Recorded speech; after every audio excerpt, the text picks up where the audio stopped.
Want to live a life of significance? The choice is yours. And our series will help you to do that. Hi, I'm Sunyin Shang. I'm your host for the series, and I'm the Executive Director for the Coach K Center on Leadership and Ethics at Duke University's Buchel School of Business. And how I live out my significance is that I help leaders and their teams discover and apply their superpowers so that they can live their fullest lives and make the biggest possible difference. Our guest for this episode is Dr. Nadia West.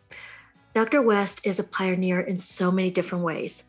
She is the first African American female to reach 3-star general rank in our nation's history, and she is also the first African American female Surgeon General for the U.S. Army.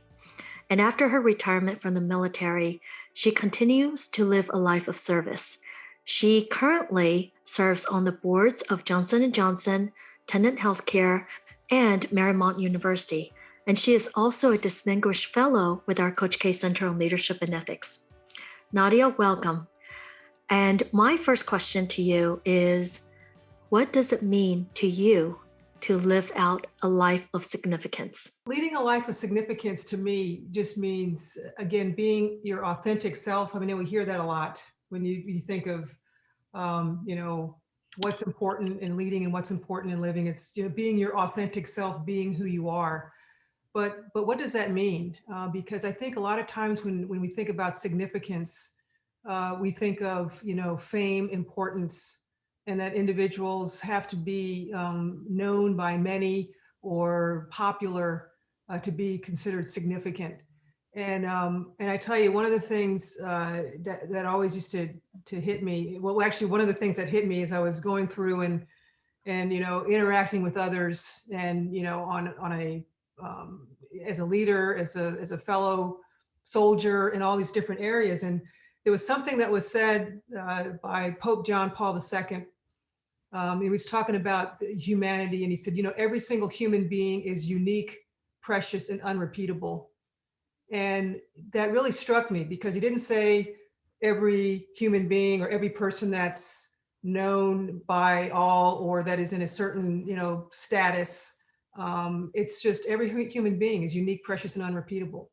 And there's a dignity about that person just from being a human being. And so I think a life of significance is just influencing those around you, even if it's one person, just by just being, when I say being yourself, although that sounds, not very specific, but, being who you are, taking the gifts that you were given. And we all have gifts. Some may be, something as just simple as being able to smile at someone that you pass on the street that may seem insignificant, but that one interaction, that one human to human interface may speak volumes and may actually change someone's life. It sounds very dramatic, but it's true. Just a comment or something you say to someone else might touch off something that you may never know. The impact that you had. And Sanya, I have an example, if I can give you, where you actually see the results of something that seems very minor in living the life of significance. And I was a colonel at Fort Eustis, Virginia, and I'll never forget it, because it was I was stationed there from 2003 to 2005. That's what I remember. So it was it's around 2003 or 4, and there was a Martin Luther King Day celebration, or there was on the installation, we had a program. And so my sergeant major, was a senior enlisted advisor for those that aren't familiar with the ranks. My sergeant major and I were there at the event. And Fort Eustis is in Virginia, the Tidewater area. It's a small installation. There were about 8 colonels on the entire post. So there weren't a whole lot of us. And I was one of them. And as we were leaving, there were 2 soldiers, and they were private first class. And so PFC are the, one rank above private. So they were very junior, or, private E2 and then E3. So they're very junior. And so when we passed them, I just made a comment. I said, that was a great program, wasn't it? And I just kept walking. And so they were like giggling. The 2 of them were just giggling. So I was looking at my uniform, and, so I was looking down, And so I asked my sergeant major, I said, Sergeant Major, what's wrong? He goes, ma'am, let me go see what's wrong with him. So he brought them over, and I said, what's up, Sergeant Major? He goes, ma'am, they want your autograph. I said, are you kidding me? I was like, what do you mean they want my autograph? What's wrong with them? And he said, no, because I said, bring him over here, Sergeant Major. So we brought him over, and he says, ma'am, and so I said, why do you want my autograph? And so one of them couldn't stop giggling. So she just sat there and just was giggling the whole time. The other one said, well, ma'am, you're the first colonel that ever spoke to us. And I'm like, what do you mean that spoke to you? See colonels all? He goes, yeah, we see them, but we talk to our sergeants, we talk to maybe the lieutenant, the captain. We've never had a colonel speak to us, and you talk to us like, how'd you like the program? Like we were like, we're your buddies or something. And I'm like, nah, it's not a big deal, really, it isn't. And so it's like, well, ma'am, I said, who am I that's such a big deal? Because, well, ma'am, look at you, you went to airborne school, because I saw your picture, because they have all the colonels there. There's only 8. So I saw your picture. You went to airborne school, air assault school. And I was thinking, I could never do that. And I said, why not? And she said, well, I said, the only difference between you and me? And she's like, what's that, ma'am? And the other one's still giggling. She couldn't even stop giggling the whole time. And she said, I said, the only difference is that, I'm older than you. I've been alive a lot longer than you. And I said, you can do it too. And so she just kind of was laughing, and the other one still just giggled. She just was giggling. And so we left. So 2003. So I'm like, okay, great conversation. Fast forward to 2000, it must have been 2010. I was a 1-star general. I was in Germany. And those of you familiar with Germany, we have this armed forces network, so this military commercials. And so we used to do these public service announcements. So I did one about, not missing your appointments. And so, staying, if you miss your appointments, make sure you reschedule and all that to keep, it's one of those health announcements. So they also are broadcast in Afghanistan. I know this is a long story, but I'm getting there. So I got a note one day from this Lieutenant Wright. Her last name was W-R-I-G-H-T.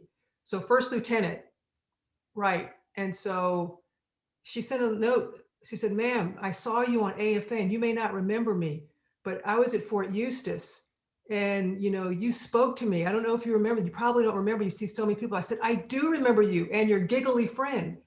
And she said, well, ma'am, when you spoke to me and said, I can do anything that that I could do what you did, that inspired me. And so she went to, so she was, again, a PFC. So she made it to sergeant, went to the prep school at West Point, graduated from West Point, was a military intelligence officer, and then was now a first lieutenant in Afghanistan with an MI unit, military intelligence unit. And she said, if you hadn't spoken to me that day, I never thought that I would be able to do anything else, because I was, she came from a single family home. She, went to high school, high school education, but, didn't think that she was going to ever do anything else. And now she's a captain. Well, she's probably getting ready to get promoted, but she was at Fort Meade, Maryland, and the first female to command there was a special, unit at Fort Meade, a military intelligence unit. And so long story short is, what if I hadn't spoken to her? It kind of gives me goosebumps to think that it's just a comment that motivated her to do something different, that changed her trajectory. And the thing that chills me is, how many people have I passed by and didn't say something to that I might have had that similar type of impact on. And so you very rarely see the follow-up of what one comment, and I never saw her after that, in the auditorium there at Fort Eustis in, 2003, 2004. And, the fact that, she was in Afghanistan and saw that Armed Forces Network commercial and says, I know her. And I remembered, and I get kind of choked up, because it's like, you don't know who you can inspire. So when you talk about a life of significance, you don't have to do a whole lot just to say, hey, that was a nice, good program, wasn't it? Which was no effort, very little effort, because me saying, I like to talk. So it's no effort just to say, hey, as you're passing by someone. and you don't know how that, how that impacts someone. So when you talk about life of significance, we all have the ability to impact someone, the ripple effect. And I just am grateful to God that I was able to see the result of that. And she even came to my promotion ceremony when I was promoted to two-star general. And I actually I embarrassed her, introduced her, made her stand up, and uh, and it was, just amazing to know that one word or a comment can have that influence. So.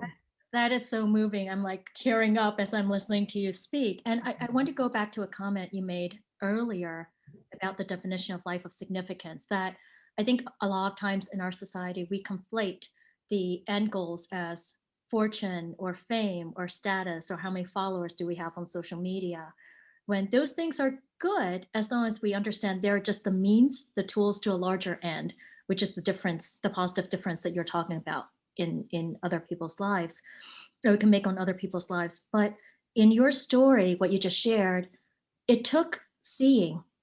It took seeing. Because a lot of times I wonder, our heads are so in the clouds and we're looking at that, oh, we want to make that big impact, that we fail to see people around us. And you saw them and made that comment.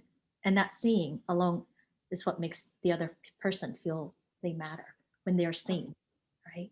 So that's in the small moments. That's in the small, what you shared with us is a major impact that happened in a small moment. But I also know that you have also made major impact in the big moments, like when you oversaw our military, our army's response to the Ebola crisis a few years ago. And something about you that always just is so compelling is you are always so joyful. And when one is working on big impact, it can be really hard. How do you retain your joy and your energy?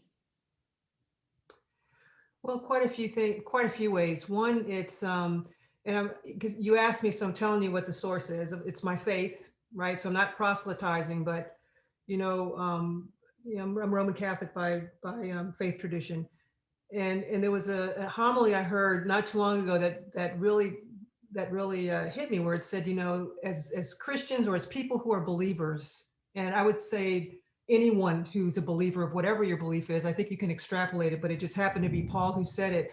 Always be ready to tell why basically what you're saying, your joy. Always be ready to tell the source of your joy. And even during bad times, I mean, if this was to the early Christians when they were like not going through a great deal, but it was because of their faith. They knew that there was something greater than themselves, something that was, a way of living that they were told about, of taking care of your fellow man. It kind of blew all the precepts of out of the water of, who's worthy and who's not, that we're all equal, we're all, unique, precious, and unrepeatable. And so, I think it's just my faith gives me joy because there's something else. I think, there's a greater good out there. And just having a life of gratitude. I mean, given where I started, I mean, folks there may not know, I was an orphan. And so I was, an orphan with an uncertain future. Because just think, that chance encounter with the little private first class in 2003. My parents happened to be in the same space-time continuum. There's my Star Trek there. Same place and time. Because my dad was military, so he was stationed where I was. What if he was stationed somewhere else? What if the Army sent my parents somewhere else? I was put in a loving family, myself, and along with my 11 brothers and sisters, all of us adopted. And so, I mean, how can you not be joyful realizing I could have wandered off the face of the earth, or worse, never even seen the light of day, depending on the choice my birth mother, made or didn't make. And look at the difference. I mean, I could have been not here or here in a really different circumstance. And I was put in a loving home. So anything after that is icing on the cake, right? there's nothing that would bring me down after, having such a, just a wonderful opportunity at life. So whatever comes my way, it's like, hey, do your worst.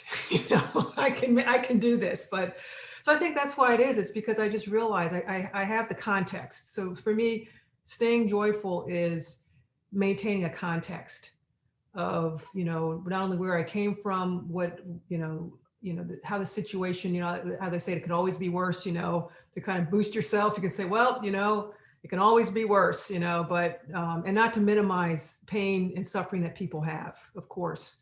But for me, that's what keeps me, joyful, keeps me grounded, keeps me grateful, and just thankful of the opportunities that I have and the people I get to meet, and just so I think that's it. And then the people I meet make me joyful, because when you pass a person or you sit with a person, that's why Don's like, man, on the airplane, the poor people who get sit next to me, because when they sit down next to you, they're just an entity over here. But then when you talk to them, you start to pull out, wow, you do something, what interesting things that you do, what an interesting life you've had, what experiences you had. And it's just really a sense of wonder. So I think just the ability to be able to interact with different people, and, and if you look on the bright side of things, there's always a scary side and a negative side. And you have to deal with it. You can't stick your head in the sand. But I think, living a life of gratitude, of hope, of optimism, and thankfulness and gratitude. Well, I said gratitude probably 2 or 3 times, but thankfulness, gratefulness, I think is one way that helps. I love that. And this idea of, being curious, the sense of wonder. I think so often we worry in business school, we hear about networking a lot. And then as an introvert, it's like, oh, networking.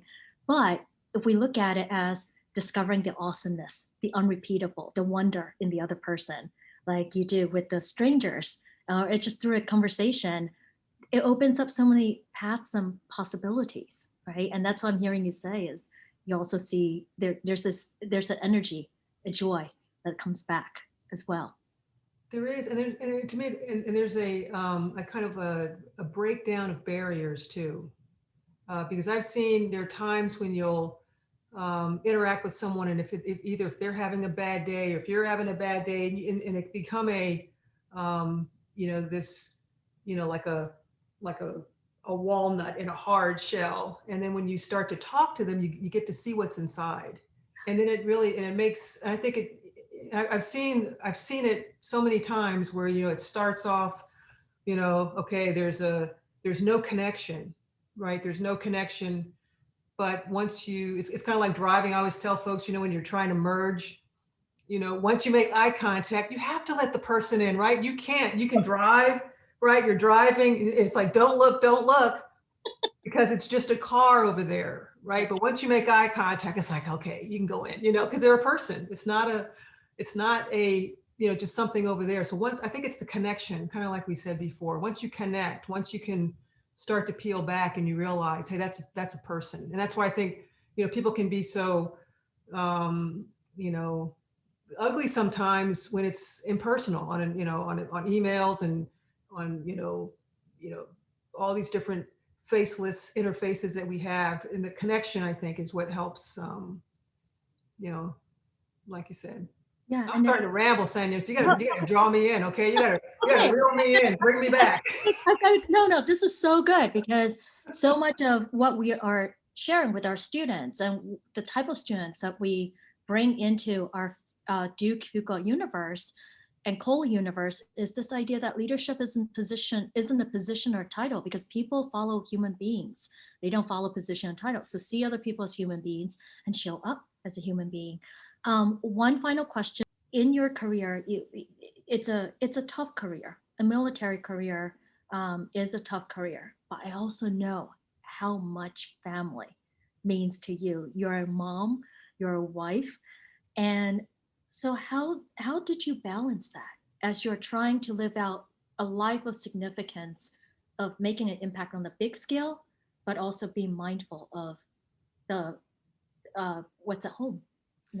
Yeah, and that's a good question, because starting off with the family, my family of origin, my dad was in the Army.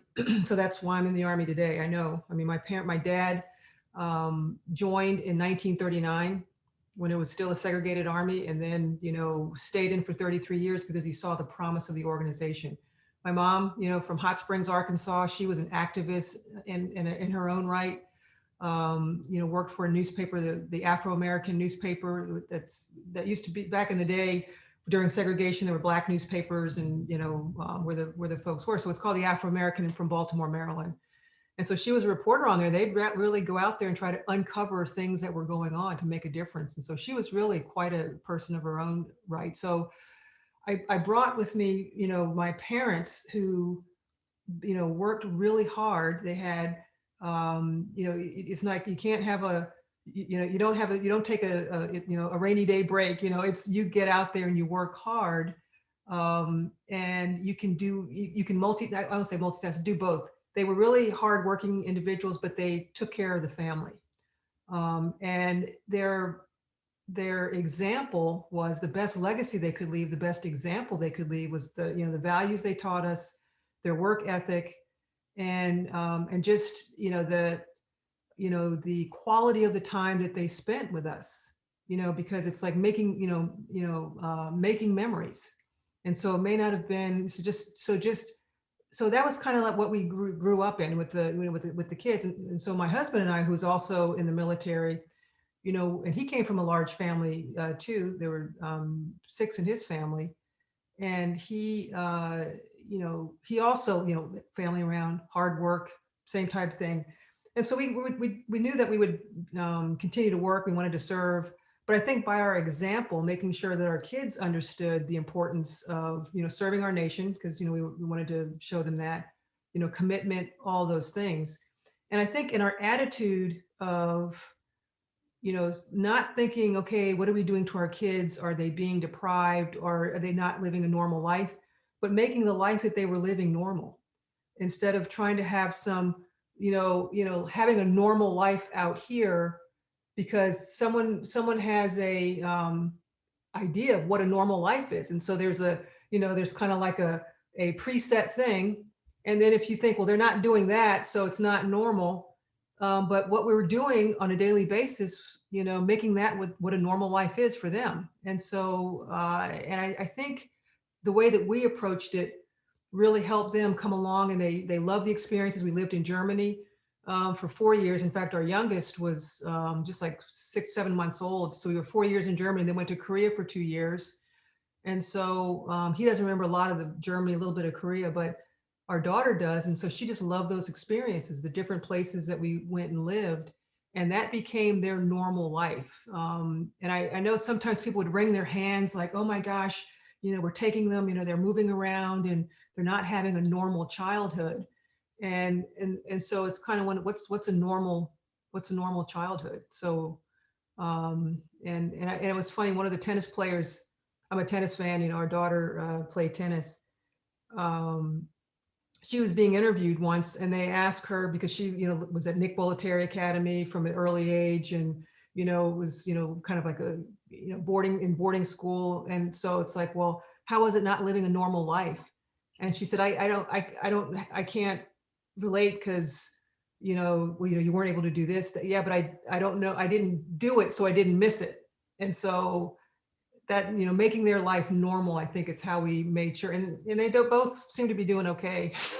Oh, they're doing great. Like, I remember our earlier conversation, but there's actually something really interesting about, there's a lot interesting what you have said, but one thing I wanted to pull out is oftentimes we have in our heads this idealized thing of what we should be, right? And what I'm hearing you is you say, especially throughout this past year, there is no work or life. It's just life. There's no work life anymore. It's just life. And there's an idea in what you say about, all right, let's look at the situation as it is. And there's an acceptance of this way of working, and let's see what we can either make. How do we make memories? What are so it's about the values that extrapolate from the situation rather than trying to change the constraints around the situation. And I just think that's really interesting, because it's about one of the hardest things for leaders to do that I see is cede control. But it's about not trying to control everything, but just control the things that are most meaningful and cede control on everything else. That's what I heard you say. Yeah.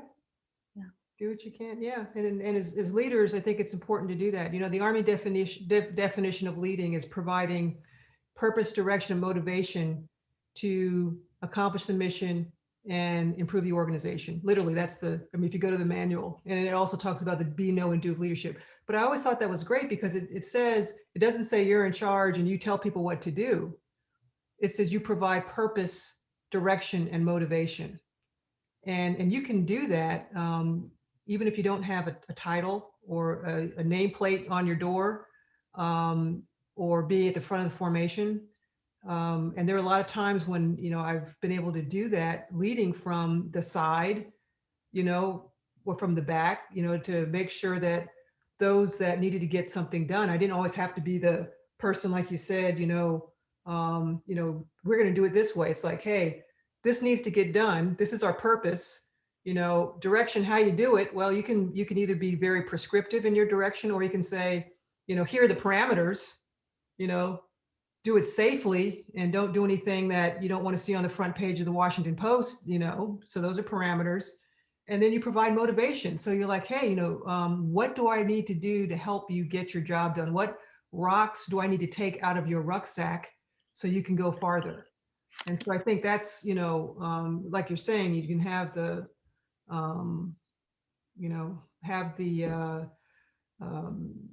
kind of seed power. I won't say power, just seed control. If you've let them know, here's the mission, and you know, here's our purpose. Here's some, you know, direction on how to do it, and you know, rah rah ray, there you go. Motivate them to do it, and that's one way, rather than saying you do this, do this, do this, do this, and you may get some really amazing solutions to get to that solution set. I've found, you know, people are very creative if you give them that leeway, and you know, kind of the parameters of what you want them to do.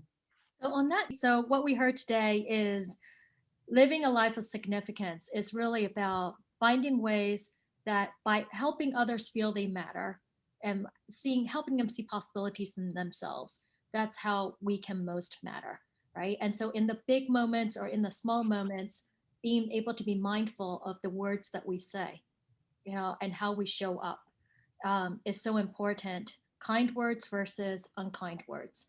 And then the second thing is, how do we activate that? We activate that with by having a sense of gratitude and knowing our story, where we come from, you know, all the our own history, and be able to derive a sense of wonder going forward and gratitude, and that's how we retain that sense of joy. And then third is the sense of control, being able to cede control on things that don't, in the big things scheme of things, don't matter, but really hold on to the things that matter, such as making memories with family, being able to develop others. And a big part of that, of knowing what to hold on to, is knowing what you're for, your purpose, right? And if we are able to know what we are for, our purpose, we can then help others, you know, frame their purpose and create actually a sense of belonging for others, and then spark them through our how we show up. That's spark their sense of motivation, and then enable to. I heard the word co-create. So to be able to co-create that sense of direction, the how of how to achieve that purpose, enable that, empower that creativity. So with that, thank you so much, General West. You're amazing.